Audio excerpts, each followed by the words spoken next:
Buenos días, licenciada Sonia Guamaní Saldaña. Buenos días con todos. En esta exposición les voy a presentar sobre shock cardiogénico y cardiopatía congénita. Quien les habla es la licenciada Carolina Luján Revilla.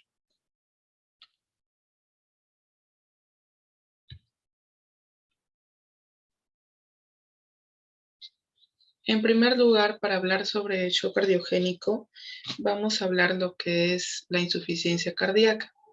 La insuficiencia cardíaca se define como el síndrome clínico caracterizado por signos y síntomas de hipoperfusión y de congestión, ya que el corazón no puede bombear adecuadamente o puede hacerlo, ¿no? De una manera disminuida, no aumentando sus presiones en cavidades. Según su clasificación tenemos en aguda. Dentro de la clasificación aguda tenemos de novo, que es un paciente sano que hace una insuficiencia cardíaca, por ejemplo, en una miocarditis. Tenemos también lo que es en la insuficiencia cardíaca congestiva reagudizada, que es un paciente que tenía esta insuficiencia cardíaca y empeora por diferentes factores, ya sea alimenticios, infecciones, etc. Y en la clasificación también crónica, cuando ya el paciente tiene una ICC avanzada. Tenemos aquí un esquema de la Asociación Americana de Cardiología del año 2020 que nos menciona que principalmente tenemos que tener en cuenta aquí la estabilización del paciente según las diferentes causas que podamos encontrar, ¿no? Y también de que tiene que ser un manejo multidisciplinario. También nos menciona o nos define el shock cardiogénico como un síndrome multisistémico hemodinámico complejo en el que la función de la bomba del corazón es insuficiente para suplir la demanda metabólica de los tejidos. Esta definición es del año 2020. Entonces, de manera resumida, como definición del shock cardiogénico, tenemos que es un estado de hipoperfusión tisular severa, en el cual el corazón no tiene la capacidad de mantener un gasto cardíaco adecuado para suplir las demandas metabólicas tisulares. Dentro de la definición hemodinámica del shock cardiogénico podemos encontrar una tensión arterial sistólica menor de 90 milímetros de mercurio por más de 30 minutos, que es muy diferente al basal del paciente. El índice cardíaco también de que nos menciona que es el gasto cardíaco y la superficie corporal menor a 2.2 litros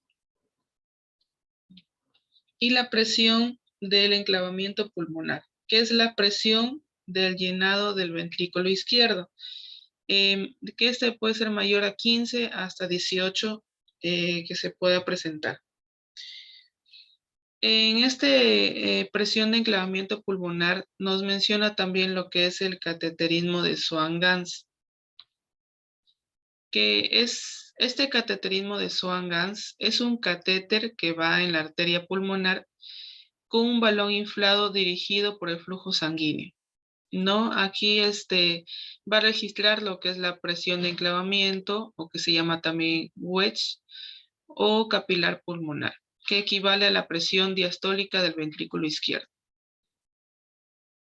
¿Cuáles son las causas de un shock cardiogénico?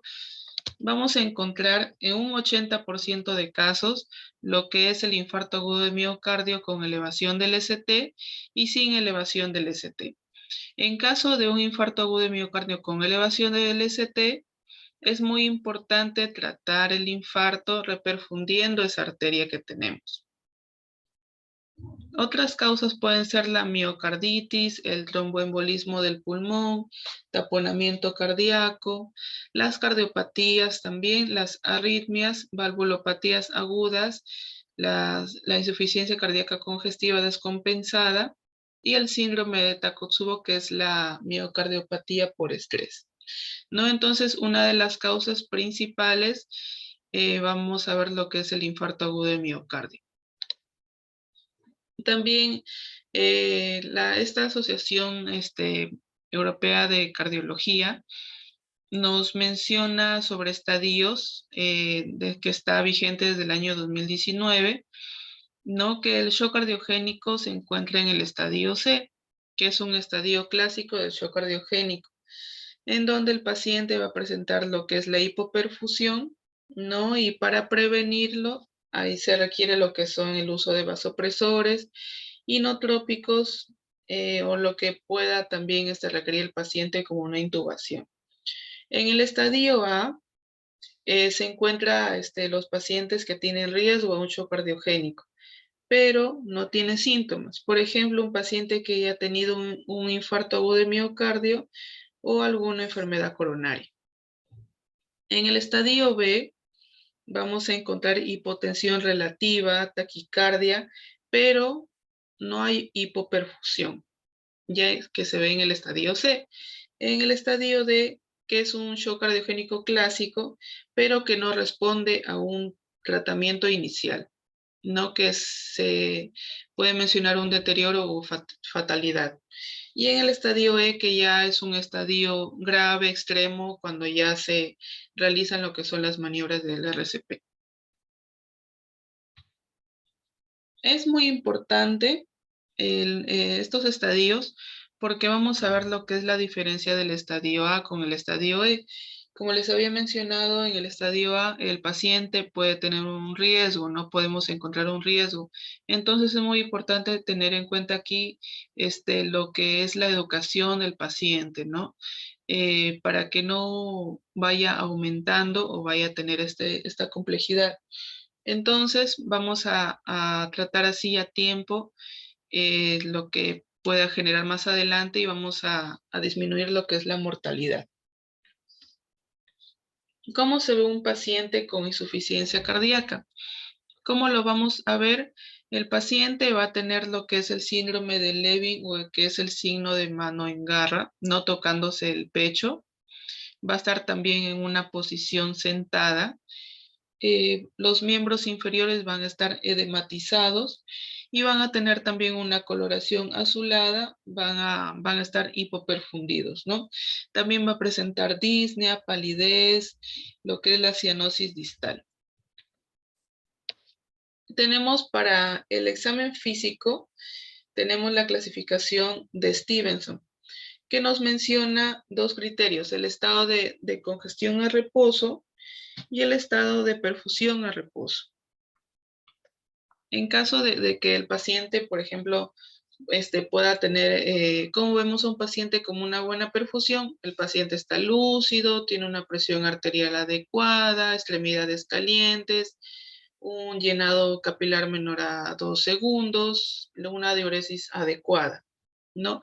Pero si el paciente tiene una mala perfusión, ¿cómo lo vamos a encontrar? Con trastorno del sensorio, confuso, con somnolencia, la presión arterial baja, frialdad de extremidades, la diuresis disminuida, lo vamos a encontrar pálido, también con un pulso débil, ¿no? Y en signos de congestión podemos ver las ingurgitaciones yugulares, también crepitantes en campos pulmonares, ¿no? Lo que es la hipoventilación, que puede haber derrame pleural y un edema en miembros inferiores.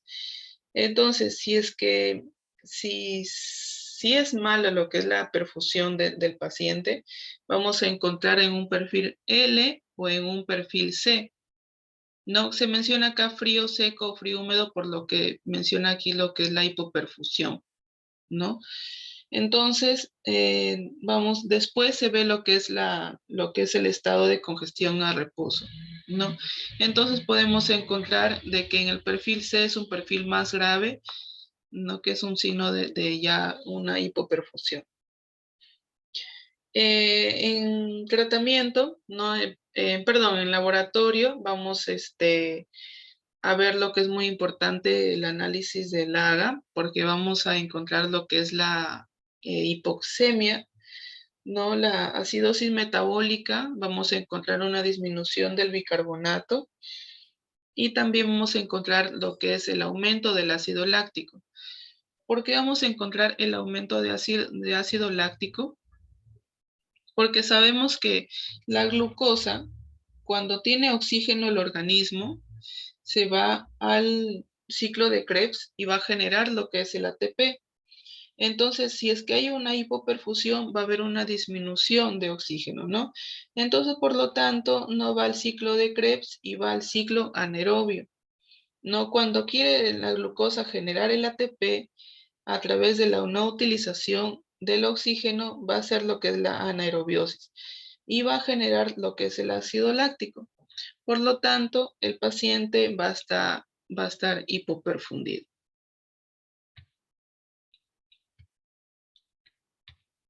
Tenemos que ver también si es que hay falla multiorgánica, lo que es la función renal, muy importante ver aquí la urea, la creatinina, si es que hay también la función hepática y tenemos que ver lo que es también la coagulopatía, la disfunción plaquetaria. En imágenes vamos a encontrar lo que son los rayos X y lo que es la tomografía. En los rayos X, ¿por qué? Porque vamos a ver lo que es la congestión, ¿no? Pulmonar. En la tomografía, en caso haya alguna infección como neumonía. Y lo que es en el ecocardiograma, también vamos a ver lo que es el protocolo Rush. Para tener en cuenta qué es lo que podemos ver en el ecocardiograma, ¿no? El protocolo Rush va a tener 3 criterios. Lo que menciona aquí en inglés, que es pump, que es la bomba, ¿no? El 2, que es tanque, y PIPs, que son cañerías o que se mencionan las arterias. En pump, en bomba, vamos a ver cómo funciona el corazón, si hay un derrame pericárdico, si hay falla cardíaca, si hay un aumento del ventrículo derecho que nos puede guiar a un tromboembolismo de pulmón, por ejemplo. No, en caso de tanque, lo que es la vena cava inferior, si el paciente está congestivo, ¿no? Y lo que es PIPS, que se menciona a lo que son las arterias, en este caso de la aorta, no ver si es que hay también trombosis. No, este es un protocolo que se llama protocolo Rush, que lo maneja cardiólogo, ¿no? En caso de un shock cardiogénico que puede ver en el ecocardiograma. Aquí, por ejemplo, tenemos un ecocardiograma. Podemos ver las 4 cavidades del corazón.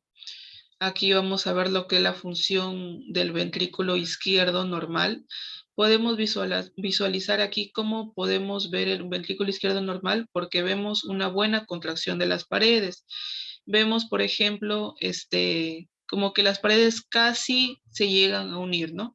Tiene una buena contracción, entonces podemos ver o podemos deducir de que hay una buena función del ventrículo izquierdo. A diferencia de este ventrículo izquierdo, donde podemos ver una disminución de la contractilidad, ¿no? Podemos ver aquí que las paredes están más alejadas y no hay esa buena contracción, ¿no? Con respecto al tratamiento, para el soporte hemodinámico se considera lo que son los vasopresores, los inotrópicos, y en caso se pueda requerir el paciente intubación. Tratar siempre la causa de base, por ejemplo, en la causa más frecuente que hemos visto en un infarto agudo de miocardio y evaluar la necesidad de soporte. En la guía nueva de que les había mencionado, mucho hablan lo que es sobre también el cateterismo o el trasplante, el trasplante. Ahora, hablando sobre los vasopresores, eso es muy importante porque se tiene que estabilizar primero con los vasopresores para evitar que el efecto vasodilatador que puedan generar los inotrópicos puedan descompensar más al paciente. Los vasopresores, ¿qué van a hacer? Van a redistribuir el flujo central, ¿no? Como habíamos mencionado, en el shock cardiogénico hay una hipoperfusión, ¿no? En el paciente. Entonces, ¿qué va a generar los vasopresores?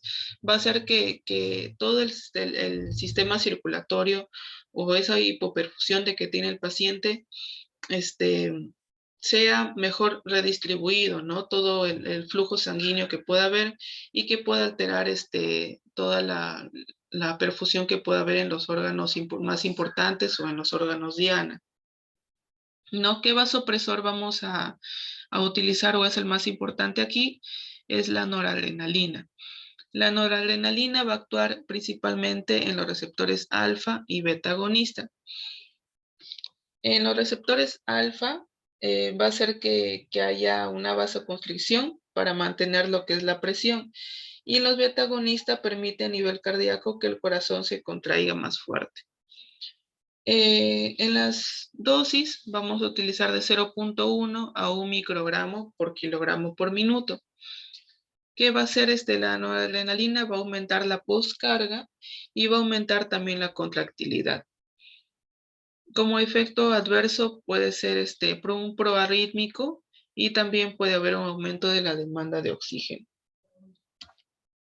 Por ejemplo, tenemos aquí un poco lo que les había mencionado en el libro de Netter que había encontrado de farmacología ilustrada. Podemos ver aquí lo que es el mecanismo de acción un poco de lo que es la noradrenalina, ¿no? En la insuficiencia cardíaca.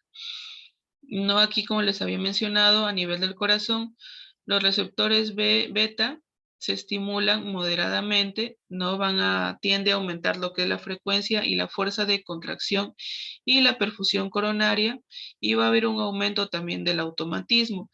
Por eso de que como un efecto adverso, le había mencionado lo que es un proarrítmico, ¿no? Porque pueden aparecer lo que son las arritmias. También la frecuencia cardíaca puede disminuir a pesar del efecto sobre los receptores beta. Por eso que les había mencionado, ¿no? El vasopresor es también es un coadyuvante o puede, tiene que ir siempre con inotrópico, ¿no? Para que tenga, para que no haya una descompensación del paciente, ¿no? En el lecho vascular, los receptores alfa se estimulan intensamente. Va a generar una vasoconstricción y un aumento de la resistencia periférica, ¿no? Y también puede haber lo que es el aumento de la demanda del oxígeno, ¿no? Como les había mencionado. Hablando aquí sobre los inotrópicos, ¿qué van a hacer los inotrópicos? Van a aumentar la contracción ventricular. ¿No recuerdan que les había mencionado en el ecocardiograma cómo se puede ver lo que es la contracción del ventrículo izquierdo? Entonces, los inotrópicos, ¿qué van a hacer? Va a aumentar la contracción ventricular. ¿No? Es muy importante también aquí la limitación de su uso, porque puede aumentar la mortalidad, ¿no? Por los efectos que pueda tener. El inotrópico más utilizado es la dobutamina, que actúa en los receptores agonistas B1 y B2. La dosis va a ser de 5 a 20 microgramos por kilogramos por minuto. También se nos menciona sobre los inotrópicos la mirrinona, que es un inhibidor de la fosfodiesterasa 3 a nivel cardíaco y muscular liso. Su dosis va a ser de 0.25 a 0.75 microgramos por kilogramos por minuto. Y también tenemos el levosimendan, que es un sensibilizador del calcio, que la dosis va a ser de 0.05 a 0.2 microgramos por kilogramos por minuto, una dosis máxima de 12.5 miligramos. Como efecto adverso tenemos que aumentar también la demanda de oxígeno, también en su proarrítmico, y algunos puede generar hipotensión. Vamos a ver más o menos lo que es el mecanismo de acción de estos inotrópicos. En el caso de la dobutamina, tenemos que va a actuar sobre el receptor beta 1, va a activar el AMP cíclico y hace que este aumente. Permite que el calcio ingrese al citoplasma y esté más disponible en los sarcómeros para aumentar la contractilidad. En el caso de la mirrinona, va a inhibir lo que es la fosfodiesterasa 3, rompe lo que es el AMP cíclico y genera lo que es el AMP.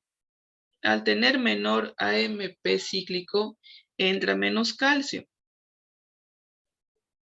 y está menos disponible para la contracción. Si yo inhibo lo que es la enzima que rompe el AMP cíclico, voy a tener más AMP cíclico.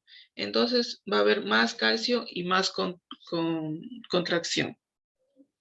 En el caso de lo que es la levosimendan, va a actuar sensibilizando al calcio.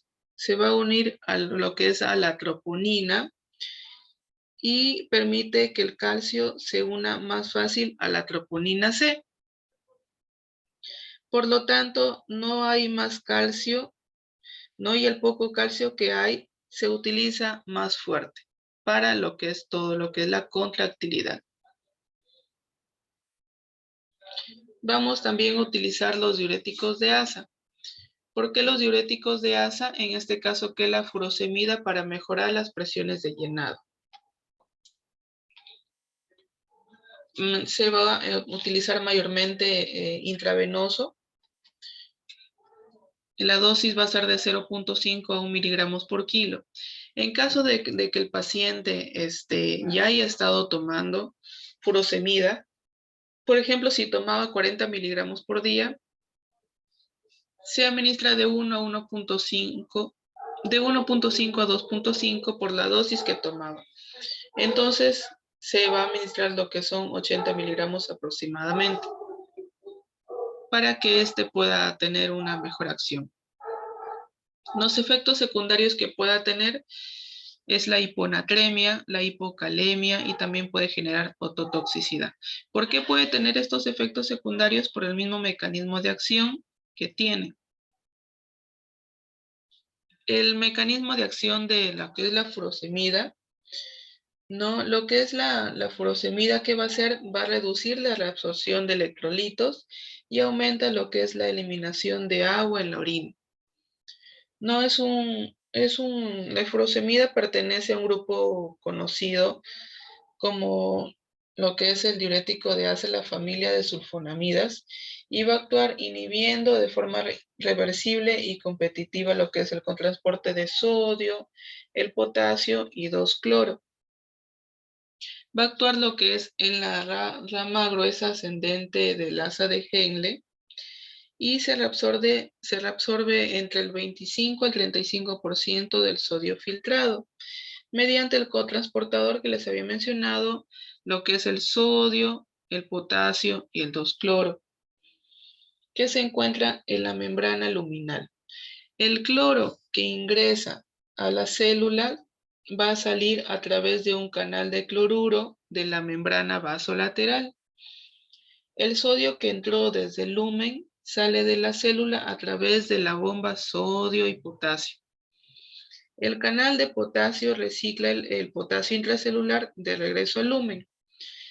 Y la función coordinada de estos transportadores y canales va a generar una fuerza impulsora que permite el transporte paracelular del magnesio, calcio y sodio. Entonces, como les había mencionado que la furosemida va a reducir lo que es la absorción de electrolitos, por eso de que va a tener esos efectos adversos, ¿no? Ahora, hablando con respecto a lo que es cardiopatías congénitas, es una de las causas, ¿no?, que se había mencionado también de shock cardiogénico. No es una causa muy frecuente, pero que sí es muy importante conocer. Les voy a presentar un video de manera introductoria.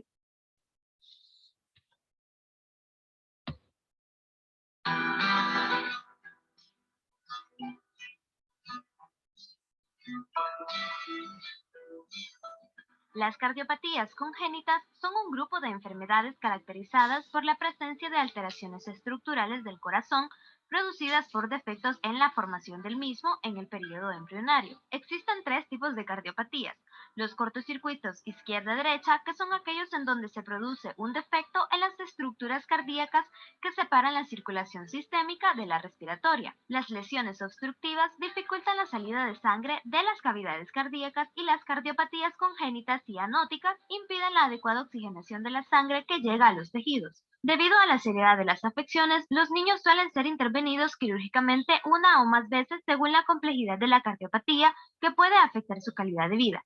Sin embargo, más del 80% de los que la sufren viven hasta la adultez.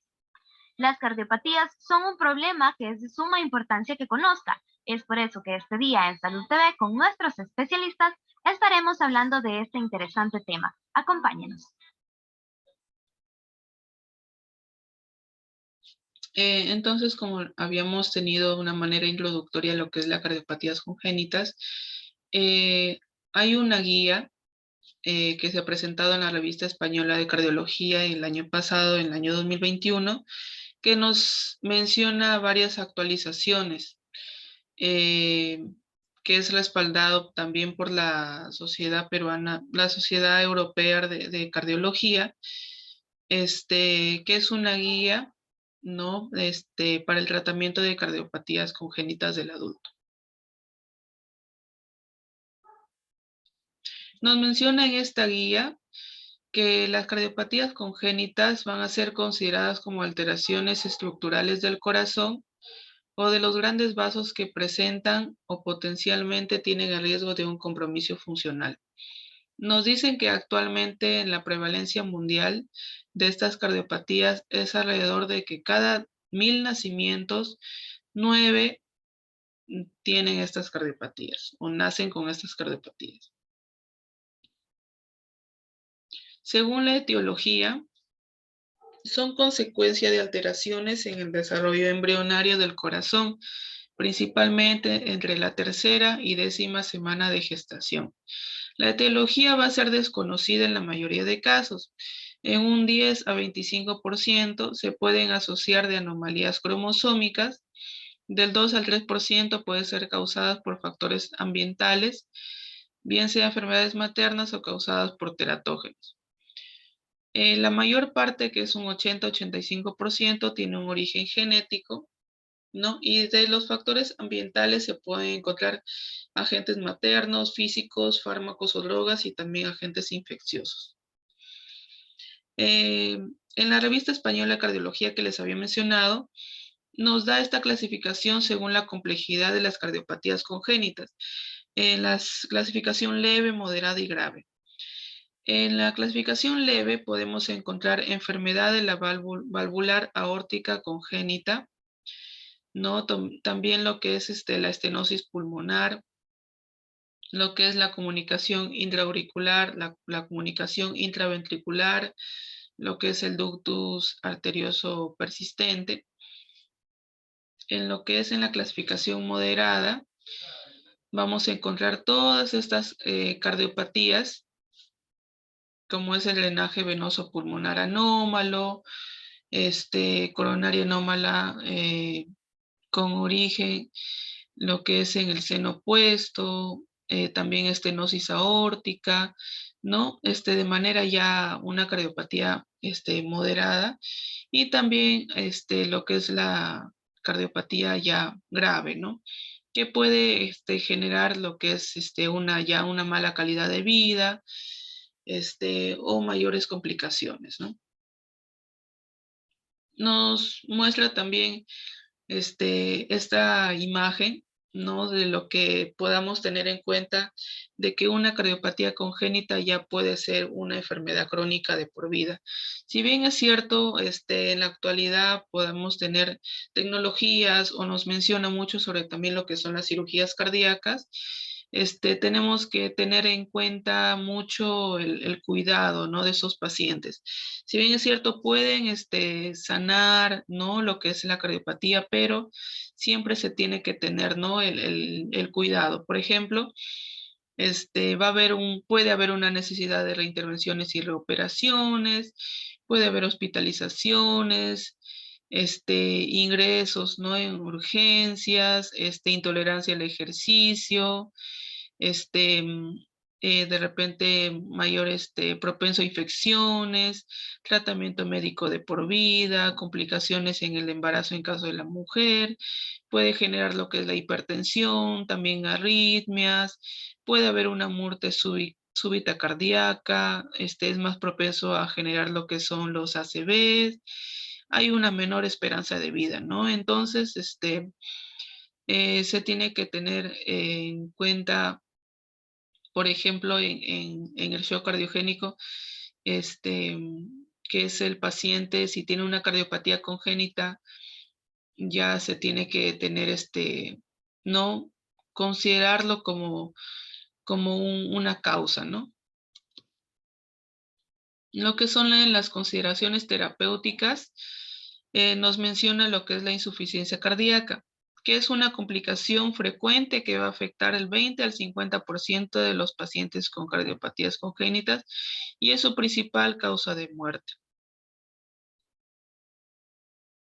La fisiopatología de la insuficiencia cardíaca en las cardiopatías congénitas del adulto con disfunción ventricular sistólica incluye un amplio espectro de causas, tanto en los ventrículos sistémicos como en los subpulmonares, ya sean izquierdo, derecho, incluidos los ventrículos únicos, pueden sufrir sobrecarga crónica de presión o volumen, lo que conduce a una disfunción ventricular progresiva.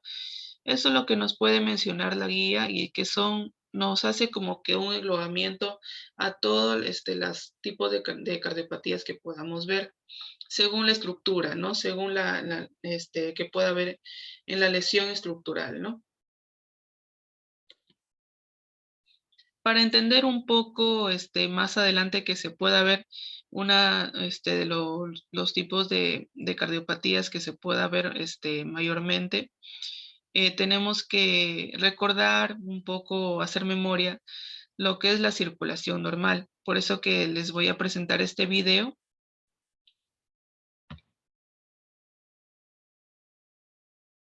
La circulación sanguínea a través del corazón.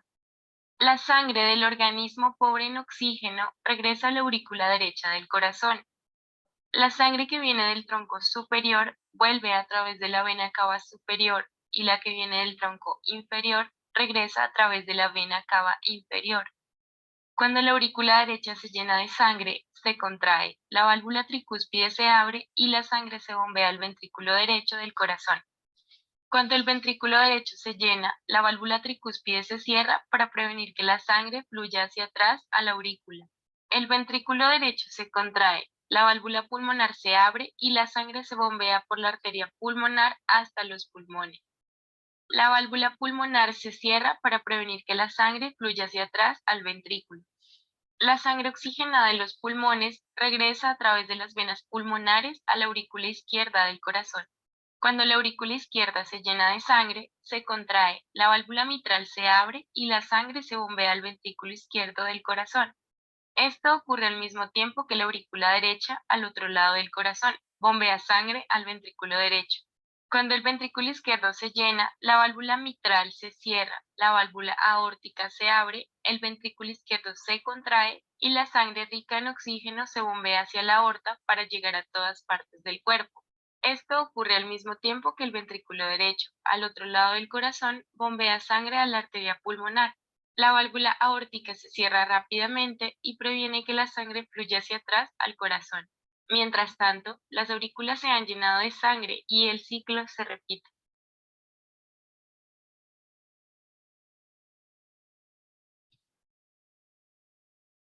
Entonces, como hemos podido ver, ¿no? Todo lo que es el ciclo cardíaco, todo lo que es la circulación normal que tiene que ser. Entonces, vamos a entrar lo que es un poco a definir algunas cardiopatías congénitas que se pueden ver. Según la clasificación, tenemos lo que es el shunt de izquierda a derecha, o lo que también lo pueden llamar circuito de izquierda a derecha. Vamos a encontrar aquí lo que es la comunicación interauricular, la comunicación interventricular y el ductus arterioso persistente. En lo que son obstructivas, vamos a encontrar la estenosis pulmonar, la estenosis aórtica y la coartación de aorta. En lo que son cianosantes, vamos a encontrar la tetralogía de Fallot, la transposición de grandes vasos y la atresia tricuspidea. En lo que son cardiopatías con flujo sanguíneo pulmonar aumentado, también podemos encontrar lo que es la comunicación intraventricular, la comunicación intraauricular, el ductus arterioso persistente, el canal auriculoventricular, transposición de grandes arterias, ventrículo único, lo que es la atresia pulmonar sin comunicación intraventricular. En una cardiopatía con flujo sanguíneo pulmonar disminuido, también estenosis valvular pulmonar y aórtica, coartación de la aorta, etc. Y lo que son cardiopatías del ductus dependiente. Vamos a hablar en primer lugar lo que es la comunicación interventricular. ¿Qué es la comunicación interventricular? Es una lesión en la cual el tabique interventricular permite la comunicación entre los dos ventrículos. No va a haber este defecto del tabique ventricular. Se va a producir lo que es un cortocircuito de izquierda a derecha, no lo que se había mencionado, el shunt de izquierda a derecha, permitiendo una comunicación entre la circulación pulmonar y la sistémica. El shunt se produce un soplo, ¿no? De manera característica sistólica. La perfusión de los órganos y la presión sanguínea puede ser mantenida por mecanismos contrarreguladores como el sistema nervioso simpático y el sistema renina-angiotensina-aldosterona. Entonces, va a haber esta comunicación, ¿no? Este defecto de esta comunicación entre los dos ventrículos. Vamos a ver un pequeño video para poder entender un poco mejor con las imágenes. ¿Qué es la comunicación interventricular? Se trata de la cardiopatía con mayor incidencia en el mundo. Dentro del corazón existen dos cavidades inferiores, el ventrículo izquierdo y el ventrículo derecho, separados por una pared conocida como tabique interventricular. Una comunicación interventricular ocurre cuando hay una abertura u orificio anormal en el tabique interventricular. Dicha cardiopatía es un defecto congénito, por lo que está presente al nacer y ocurre dentro de las primeras 8 semanas de embarazo. Normalmente, la sangre pobre en oxígeno fluye desde el cuerpo hacia la aurícula derecha y pasa por el ventrículo derecho para ser bombeada hacia los pulmones y recibir oxígeno. Una vez rica en oxígeno, la sangre se dirige a la aurícula izquierda desde los pulmones, pasa por el ventrículo izquierdo y se bombea al resto del cuerpo a través de la aorta. La comunicación interventricular ocasiona que la sangre rica en oxígeno pase del ventrículo izquierdo al derecho a través de la abertura del tabique interventricular y se mezcle con la sangre pobre en oxígeno del ventrículo derecho. ¿Cuáles son las causas? Algunas veces existe cierta predisposición genética, sin embargo, no existe una causa concreta.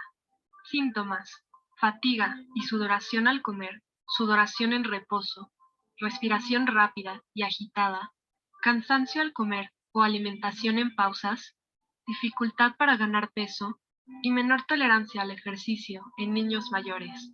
Consecuencias: si no es tratado, este defecto a la larga puede producir enfermedades pulmonares.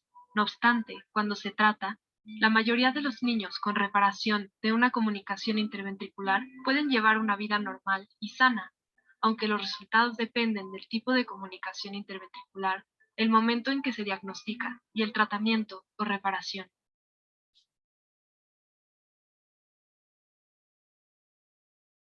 Con respecto a la comunicación interauricular, va a ser todo lo contrario, ¿no? Es un defecto del tabique interauricular que va a permitir el flujo sanguíneo, pero ahora entre las dos aurículas. Se localiza en cualquier parte del tabique interauricular, pero con mayor frecuencia en la región del foramen oval, en un 70%. Tenemos que a nivel de la fisiopatología, Al bajar lo que son las resistencias pulmonares, se va a producir lo que es el shunt de izquierda a derecha, no lo que es el cortocircuito de izquierda a derecha. Lo que va a llevar a lo que es la sobrecarga derecha y el aumento del flujo pulmonar. Se retrasa lo que es la eyección del ventrículo derecho, lo que retrasa el cierre de la válvula pulmonar, produciendo un desdoblamiento del segundo ruido cardíaco. El defecto puede tener un cierre espontáneo o disminuir también su tamaño. Se puede evidenciar embolias, ¿no? En un tiempo más prolongado. Puede tener el paciente un riesgo de obstrucción y también un riesgo de accidentes cerebrovasculares. Lo que son manifestaciones clínicas, también puede el paciente generar lo que es un problema respiratorio a repetición, ¿no? Por esta misma comunicación que se va a ver. Vamos a ver también otro video para poder entender mejor con la ayuda de imágenes.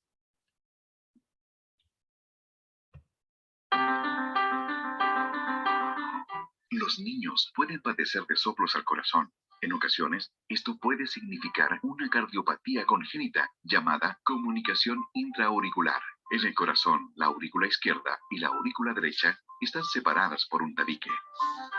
En algunos niños, este tabique tiene un agujero, lo que es anormal. Como consecuencia de esto, se mezcla la sangre oxigenada con la no oxigenada. Cuando esto ocurre, el niño padece de una cardiopatía congénita, conocida como comunicación intraauricular. Esta se diagnostica con un examen llamado ecocardiograma. Hoy, la solución de esta cardiopatía se puede efectuar sin cirugía, mediante un procedimiento de cardiología intervencional, que consiste en ocluir el orificio con un dispositivo que se implanta a través de las venas de la ingle y que tiene menos riesgos que la cirugía. Se implanta el dispositivo de manera rápida y moderna, sin necesidad de detener el corazón. Así se corrige el flujo sanguíneo, se ocluye el agujero y el corazón queda funcionando en perfecto estado. El dispositivo está compuesto de níquel titanio. No daña el cuerpo y una vez implantado, funcionará toda la vida, solucionando la cardiopatía definitivamente.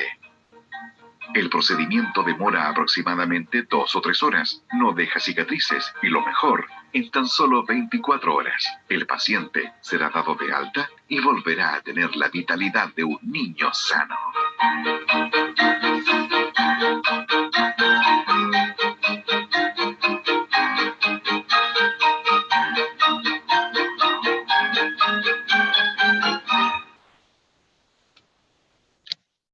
Hablando sobre otra cardiopatía congénita, tenemos lo que es el ductus arterioso persistente. En lo que es el ductus arterioso persistente, tenemos que el conducto arterioso es un vaso que va a permitir la comunicación entre la aorta y la arteria pulmonar, provocando un cortocircuito de izquierda a derecha en la vida fetal. ¿No? Recordemos de que el feto, ¿no? Tiene lo que es el oxígeno, el aporte de oxígeno gracias a la mamá. Entonces, lo que nos quiere decir que en la vida fetal va a circular el 70% del gasto cardíaco a través, ¿no? de este ductus. El cierre del ductus se inicia después del nacimiento por medio de la contracción de células musculares y edema subendotelial. Posteriormente hay una destrucción del endotelio y proliferación de la íntima. El aumento de las presiones de oxígeno al nacimiento va a favorecer la contracción del ductus junto con la disminución en los niveles de prostaglandinas producidas por la placenta, que ejercían un efecto vasodilatador local. Lo que es el cierre funcional está dado a las 48 horas en un 90% y a las 96 horas en un 100% en los recién nacidos a término, mientras que el cierre anatómico es completo a los 21 días. No es lo que les mencionaba ya, cuando un niño nace, va a generar lo que él mismo pueda respirar y pueda generar todo lo que es ¿no? El intercambio gaseoso y todo lo que ha podido tener lo que es en la circulación, ¿no? Fetal, gracias al oxígeno que le aportaba la madre.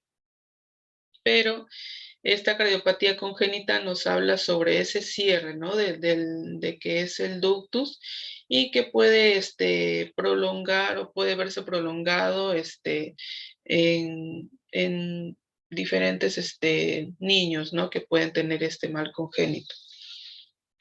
¿Cuándo va a haber eso? Es cuando va a presentar alguna inmadurez, ¿no? Puede haber alteraciones congénitas en la estructura de sus paredes o circunstancias perinatales facilitadoras. El proceso natural del cierre espontáneo del ductus arterioso se interrumpe, ¿no? Ocasionando su persistencia. Vamos a hablar de lo que es del ductus persistente si permanece abierto más de 7 días en recién nacidos a término a 21 días en pretérminos. En lo que es la fisiopatología, podemos hablar de que con la caída de la resistencia pulmonar y el aumento de la resistencia sistémica, hay un shunt y un aumento del volumen de izquierda a derecha. Este volumen produce un aumento de lo que es la precarga de la aurícula y el ventrículo izquierdo, con una recirculación pulmonar, mientras el volumen sistémico se mantiene.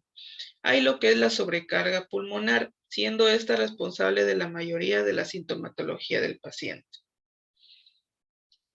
Vamos a ver un pequeño video también para poder explicarlo mejor. Persistencia del conducto arterioso o PCA. ¿Qué es una PCA? Dentro del vientre materno, el corazón del feto en formación tiene un vaso conocido como conducto arterioso, que consiste en una conexión fetal normal entre la aorta y la arteria pulmonar. A través de este conducto, el feto recibe oxígeno proveniente de la placenta en el vientre de la madre. Como los pulmones del feto están inactivos en el vientre, la sangre oxigenada pasa de la arteria pulmonar a la aorta. El conducto arterioso se encarga de que la sangre oxigenada que no pasa a los pulmones del feto circule a otros lados, como el cerebro y el corazón. Cuando el bebé respira por primera vez al nacer, los vasos sanguíneos en los pulmones se abren y la sangre fluye a través de ellos para captar el oxígeno.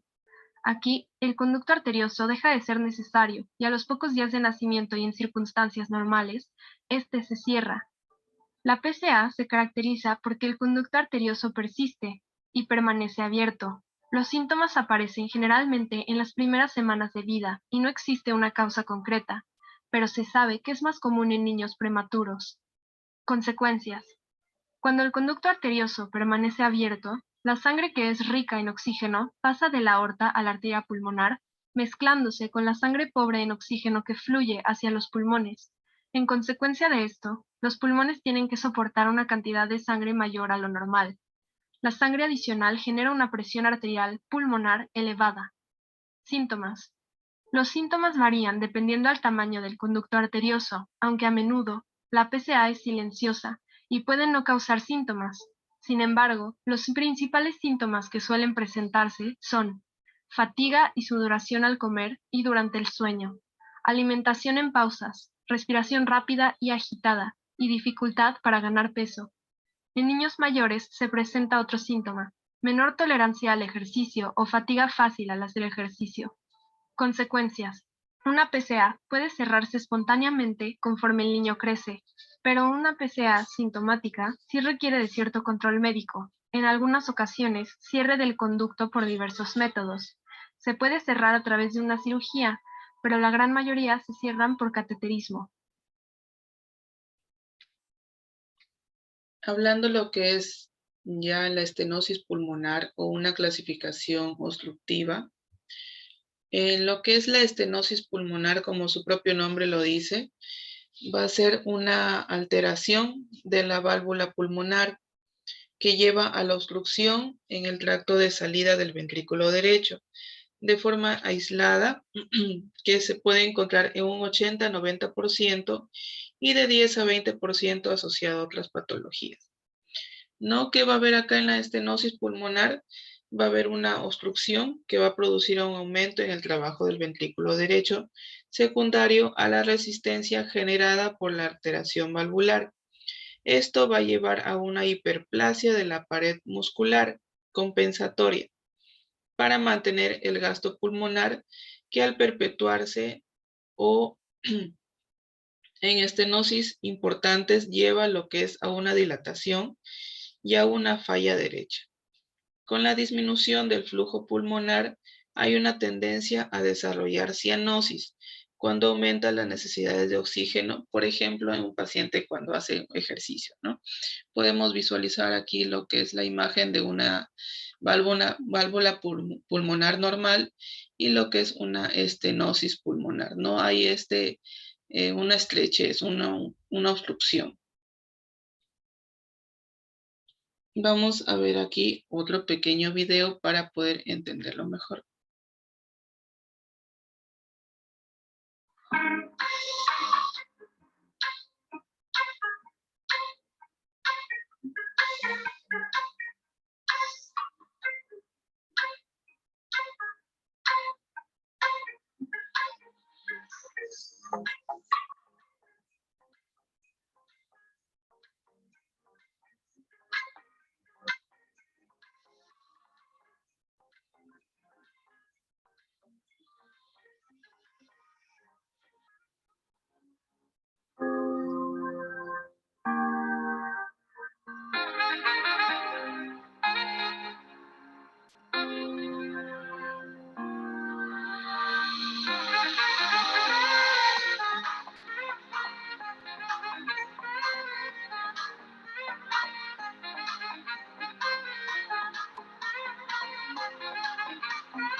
Entonces, como hemos visto también lo que es la estenosis pulmonar, también hay lo que es la estenosis aórtica, ¿no? Que es una también alteración, pero ya de la válvula aórtica, que va a llevar a una obstrucción del tracto de salida del ventrículo izquierdo por engrosamiento, rigidez y fusión de las comisuras valvulares. Más frecuente es que la aorta sea bivalva por la fusión de dos valvas. Esta es la cardiopatía congénita más frecuente con repercusión en edades tardías cuando se presenta una calcificación valvular. Y en lo que respecta a la fisiopatología, es que el compromiso del paciente va a depender de la magnitud de la obstrucción, ¿no? Como podemos ver en esta imagen, la válvula aórtica cuando está normal y cuando va disminuyendo, ¿no? Lo que es todo el lumen, todo lo que pueda ver ese estrechamiento. Igual también como en esta imagen se puede visualizar, ¿no? Lo que es la estenosis aórtica. Lo que es qué manifestaciones clínicas puede tener, se puede ver lo que son los soplos de sistólico de eyección, y mayormente los casos también pueden ser asintomáticos. Es muy importante porque va a haber un compromiso hemodinámico muy importante y también está relacionado con lo que es el shock cardiogénico, los cuales se va a agravar con el cierre del ductus. En estenosis que no son severas, el mantenimiento del gasto cardíaco se hace por el aumento en el trabajo ventricular izquierdo, que con el tiempo presta un engrosamiento de su pared muscular. Vamos a ver también otro video. ¿Qué es la estenosis aórtica? Es una cardiopatía que puede ser congénita o adquirida. En otras palabras, el paciente puede nacer ya con la válvula parcialmente tapada o en otras ocasiones nace con una válvula sana, pero conforme avanza el tiempo y con la edad, la obstrucción puede aparecer e ir progresando. En este video nos vamos a enfocar en la variedad congénita. La estenosis aórtica congénita representa entre el 3 y el 7% de todas las cardiopatías. Habitualmente se presenta en asociación con algunas otras cardiopatías. Por lo tanto, su presentación en forma aislada es poco frecuente. La estenosis aórtica se refiere a una obstrucción parcial ya sea en la válvula aórtica, es decir, en la válvula que permite la salida de la sangre del ventrículo izquierdo hacia la aorta para ser distribuida por el cuerpo, o bien una obstrucción parcial en el trayecto que dirige la sangre del ventrículo hacia la aorta, lo que dificulta el paso fácil de la sangre.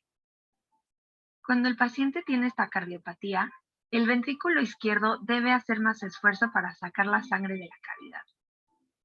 Cada caso es diferente, por lo tanto se clasifican por grados: ligero, moderado o severo.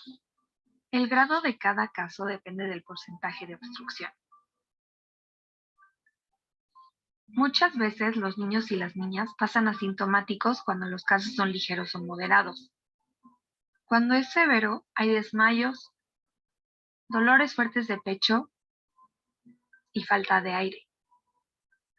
Pero en todos los grados se presenta un soplo. Existen tres formas en las que se puede presentar. Si la obstrucción es debajo de la válvula, se llama estenosis subvalvular aórtica. Si la obstrucción es arriba de la válvula, se llama estenosis supravalvular aórtica. Mientras que cuando la obstrucción se sitúa justo a nivel de la válvula aórtica, se llama estenosis valvular aórtica. En algunas ocasiones puede existir obstrucción en varios niveles, por lo que se llamará entonces estenosis aórtica mixta. Para establecer el diagnóstico puede ser necesario la realización de radiografías, electrocardiogramas y ecocardiogramas. Te recomendamos visitar a un o una cardióloga pediatra para realizar un diagnóstico adecuado.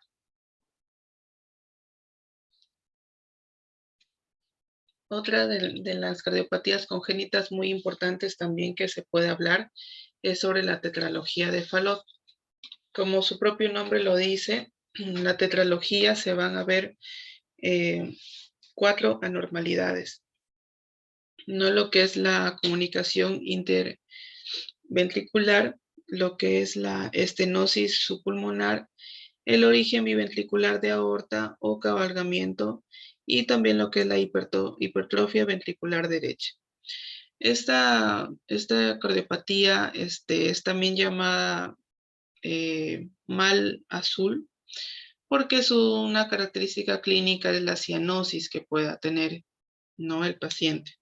Es una cardiopatía cianosante y representa el 10% de las cardiopatías congénitas. En esta tetralogía de Fallot solamente se observa que un solo defecto produce lo que es la alteración. En este caso, el desplazamiento del infundíbulo hacia la arteria pulmonar. Se produce un shunt de izquierda a derecha por la estenosis pulmonar, la comunicación intraventricular y el calvamiento de la aorta. Se produce lo que es una sobrecarga del ventrículo derecho en presión y volumen. La aorta puede estar dilatada ya que recibe flujo de los dos ventrículos, no como se puede visualizar aquí en la imagen. A comparación de lo que les había mencionado de otras cardiopatías, que es el cortocircuito o el shunt de izquierda a derecha, en este caso en la tetralogía de Fallot va a ser de derecha a izquierda. Ya el flujo, la hipoxia y la cianosis son directamente proporcionales a la estenosis pulmonar y entre más crítica sea, más ductos dependientes será.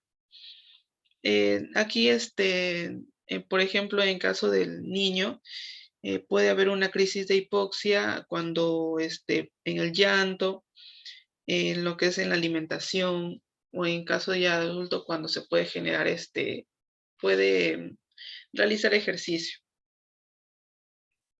Vamos a ver un video también para poder entender mejor lo que es la tetralogía de Fallot.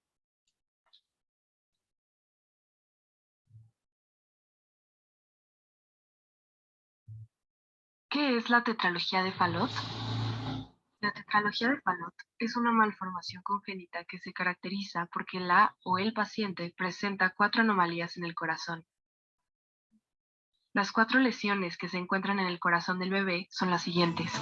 Comunicación interventricular. Se da cuando existe un orificio en el tabique interventricular que separa el ventrículo derecho del izquierdo. Este orificio ocasiona que la sangre no oxigenada almacenada en el ventrículo derecho se mezcle con la sangre rica en oxígeno del ventrículo izquierdo. Presencia de estenosis pulmonar.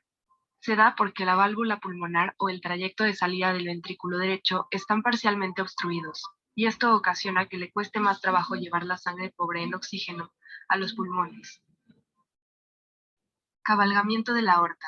Una aorta normal se origina desde el ventrículo izquierdo. El problema en la tetralogía de Fallot es que la aorta está más hacia el lado derecho, emergiendo justo encima de la comunicación interventricular. Hipertrofia ventricular derecha. Cuando el ventrículo derecho se esfuerza para vencer la obstrucción de la válvula pulmonar o expulsar la sangre hacia la aorta que emerge cabalgando, la pared muscular del ventrículo derecho se engrosa, ocasionando que con el tiempo el corazón se endurezca, debilite y finalmente falle. Causas. La tetralogía de Fallot aparece cuando se está formando el corazón del bebé durante el desarrollo fetal. Aunque se desconoce la causa exacta de esta malformación congénita, hay factores que pueden incrementar el riesgo para que un bebé nazca con este problema. Por ejemplo, alcoholismo durante el embarazo, enfermedad viral en el embarazo, algún familiar cercano, principalmente padres y hermanos, con alguna cardiopatía, edad de riesgo en la madre, presencia de síndrome de Down o síndrome de DiGeorge. Síntomas. Los síntomas son coloración morada de labios y uñas, a veces en reposo o bien cuando lloran o se agitan, fatiga durante la alimentación o alimentación en pausas. En niñas y niños mayores, fatiga al hacer ejercicio, ya que están viviendo con menos oxígeno. Las niñas y niños que ya caminan suelen ponerse en cuclillas, porque perciben que así les llega más oxígeno. Consecuencias. Las y los pacientes con tetralogía de Fallot se tienen que operar, todos, sin excepción. De lo contrario, esta condición puede causarles la muerte. Además, si no se operan a tiempo, su neurodesarrollo se verá afectado por la falta de oxígeno. Otra cardiopatía que también les había mencionado es la transposición de grandes vasos. ¿Qué ocurre aquí en la transposición de grandes vasos? Va a ser la discordancia en la conexión de las arterias aórtica y pulmonar, en donde el ventrículo derecho da origen a la aorta y el ventrículo izquierdo da origen a la pulmonar, como podemos visualizar aquí en esta imagen, ¿no? Esta es la transposición de los grandes vasos, de qué es grandes vasos, lo que son la aórtica y la pulmonar. Es un 5 a 8% de las cardiopatías, ¿no?, congénitas, y está muy relacionado con los hijos de madres diabéticas, ingesta de anfetaminas y también hormonas sexuales. En lo que es en la fisiopatología, por la alteración anatómica, los pacientes tienen 2 circulaciones separadas en paralelo. La sangre venosa entra al ventrículo izquierdo, ¿no?, y sale a través de las pulmonares, mientras el flujo venoso que viene de las cavas pasa al ventrículo derecho y posteriormente a la aorta, requiriendo un shunt como una comunicación intraauricular, un ductus arterioso persistente o una comunicación intraverticular que permita la mezcla entre la sangre oxigenada y no oxigenada. De lo contrario, habrá un gran trauma circulatorio y una cianosis severa. Entre las manifestaciones clínicas podemos evidenciar cianosis en caso de los niños, cuando al momento del llanto, por ejemplo. Y eso es una cardiopatía muy, a pesar de que se pueda ver muy complicada, tiene una solución de una cirugía, que lo podemos ver en este video. En el corazón de un bebé recién nacido, se pueden realizar operaciones delicadas de forma segura y se pueden corregir defectos complejos. Existen cardiopatías que producen problemas de oxigenación por defectos congénitos en el corazón, conocidas como cardiopatías cianóticas. Un ejemplo de estas es la transposición de las grandes arterias. Esta malformación consiste en que las dos arterias principales emergen en forma intercambia del corazón. La otra, en vez de salir del ventrículo izquierdo, nace del ventrículo derecho y la arteria pulmonar sale equivocadamente del ventrículo izquierdo. Esto produce un problema grave en la oxigenación del bebé. Para reparar esta malformación, se realiza una cirugía delicada que consiste en restaurar la anatomía normal, recolocando las arterias principales en sus respectivos ventrículos. El cirujano corta las dos arterias al mismo nivel y traslada la aorta hacia atrás y la arteria pulmonar hacia adelante. Lo más delicado de esta operación es que además se deben de cambiar de posición las arterias coronarias. Para lograrlo, estas pequeñas coronarias se giran hacia atrás y se colocan en la nueva arteria posterior. La importancia de que esto quede bien es que estos vasos son los responsables de la nutrición y oxigenación del corazón. Finalmente, se reconstruye el vaso anterior. Esta cirugía repara la cardiopatía de por vida, normalizando la oxigenación. El recién nacido tendrá así un corazón sano y podrá hacer una vida totalmente normal. Clínica Santa María tiene la única UCI de la salud privada, se dedica exclusivamente al cuidado del niño cardiópata y el equipo médico fue el pionero en el país en este tipo de cirugía.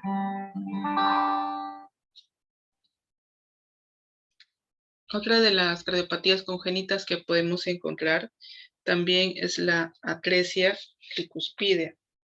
En lo que es la atresia tricuspidea, va a haber lo que es la alteración en la cual podemos encontrar una ausencia en la conexión aurículo-ventricular derecha, en donde la aurícula derecha se conecta con su homóloga izquierda a través de un foramen oval o una comunicación interauricular y no con su respectivo ventrículo, llevando a un ventrículo derecho hipoplásico para comportarse como un corazón univentricular izquierdo. Esta cardiopatía puede estar de 1 a 3%, se puede encontrar en pacientes, y su fisiopatología va a depender de las lesiones asociadas y tamaños de estas. Por la malformación atrésica, el flujo venoso sistémico debe pasar de la aurícula derecha a la aurícula izquierda por la comunicación interauricular y así obtener una mezcla con la sangre oxigenada originaria de las venas pulmonares.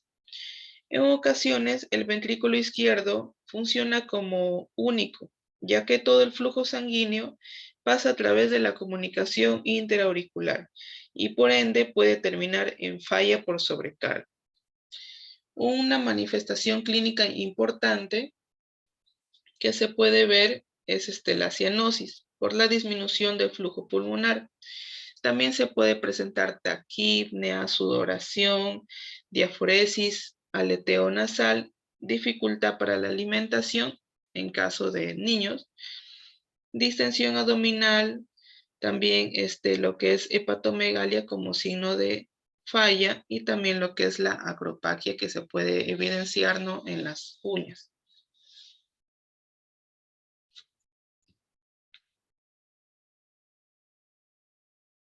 Hola, soy Andrea Rizzo y junto con Milena Costa les hablaremos de la atresia tricuspidea.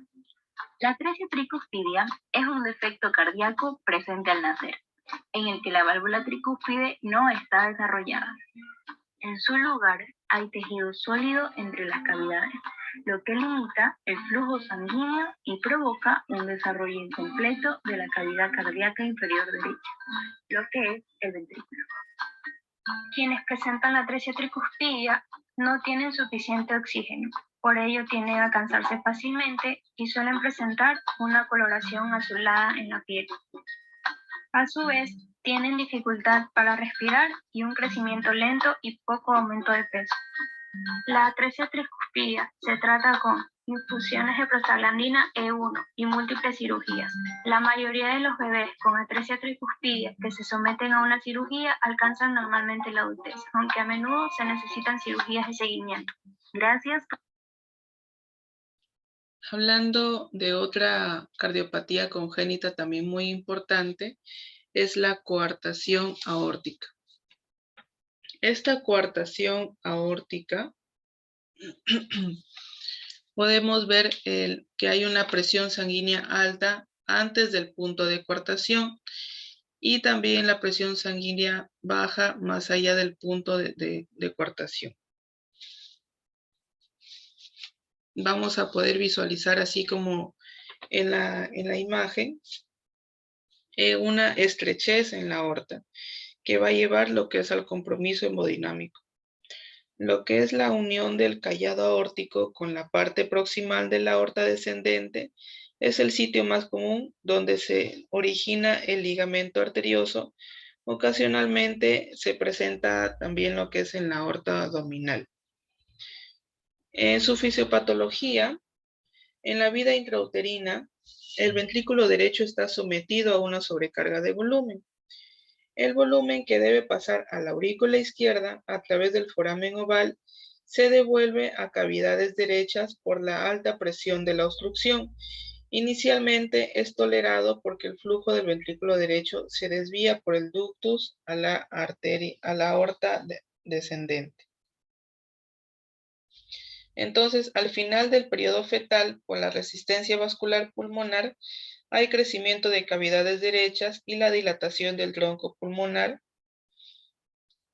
y no se va a presentar lo que es el crecimiento de las cavidades izquierdas. Entonces, se puede evidenciar en lo que son las manifestaciones clínicas, lo que es la presencia del pulso. No puede presentar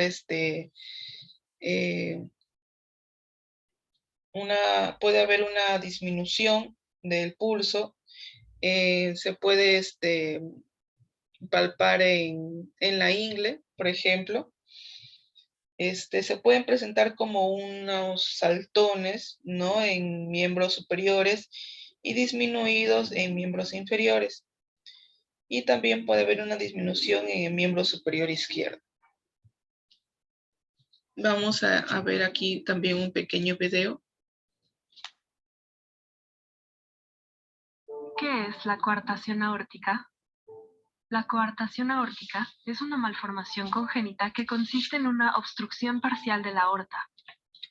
Aunque se desconoce la causa, esta cardiopatía representa entre el 8 y el 10% de todas las cardiopatías congénitas y tiene predominio en varones. Existen dos formas de presentación de la coartación aórtica. Coartación de adulto. A pesar de haber nacido ya con esta cardiopatía, los síntomas se presentan o bien en la etapa preescolar o incluso en edades posteriores, hasta que el paciente es un adulto y tiene entre 25 y 30 años. Coartación del recién nacido. En este tipo, los síntomas se presentan desde el nacimiento, específicamente durante las primeras 6 semanas de vida. Síntomas. Los síntomas en coartación tipo adulto son debilidad, cansancio y dolor en las piernas posterior al ejercicio. Peso y talla anormal. Dolor de cabeza. Fosfenos, es decir, la sensación de ver manchas luminosas. Acúfenos, que es la percepción de un sonido similar a un zumbido. Presión alta en los brazos. Presión baja en los pies. Muchos niños y niñas con esta condición son erróneamente diagnosticados con presión alta, porque generalmente en los consultorios no se acostumbra a tomar la presión tanto en los brazos como en los pies, para ver si hay diferencias. Soplo, debido a la obstrucción. Es importante saber que en la mayoría de estos casos no se presentan síntomas. Sin embargo, la cardiopatía se podría detectar tocando la ingle y al mismo tiempo tocar la mano derecha para ver la diferencia de las pulsaciones. En la coartación aórtica del recién nacido, la obstrucción es todavía mayor y por ello los síntomas que se presentan desde los primeros días de vida son respiración muy rápida y agitada, ausencia de orina, vómitos, alimentación en pausas del biberón o el pecho, dificultad para aumentar de peso. La piel del bebé tiene un tono pálido, casi gris. Entre la segunda y tercera semana de vida, el bebé con coartación aórtica del recién nacido podría entrar en un estado de choque. Tratamiento. Una vez detectada la cardiopatía, existen tratamientos para los dos tipos de coartación aórtica, ya sea mediante cirugía o cateterismo. Teniendo en cuenta todas estas cardiopatías que se ha podido explicar, que son las más frecuentes, dentro del aporte científico hay una investigación que se ha hecho en un hospital de Noruega que nos habla sobre el comportamiento clínico de las cardiopatías congénitas en neonatos atendidos en el servicio de neonatología en este hospital en el periodo de enero del 2015 a junio del 2020. Este estudio,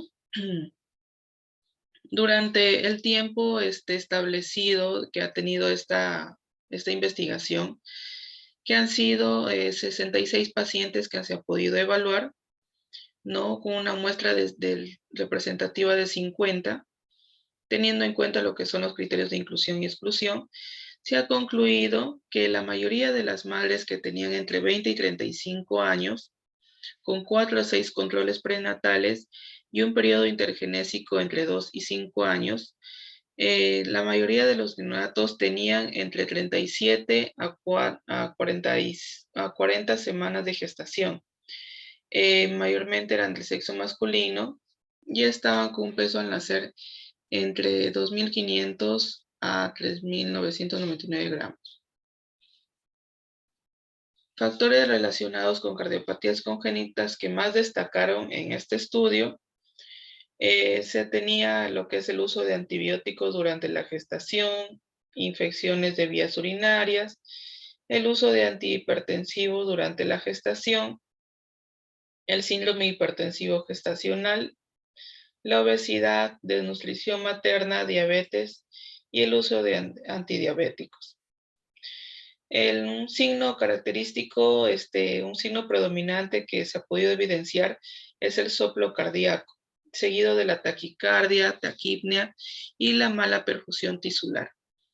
En la presentación del tipo de cardiopatías congénitas según la complejidad, predominó las cardiopatías congénitas asociadas. Según la presencia de cianosis, la cardiopatía congénita predominante fue la de tipo acianógeno.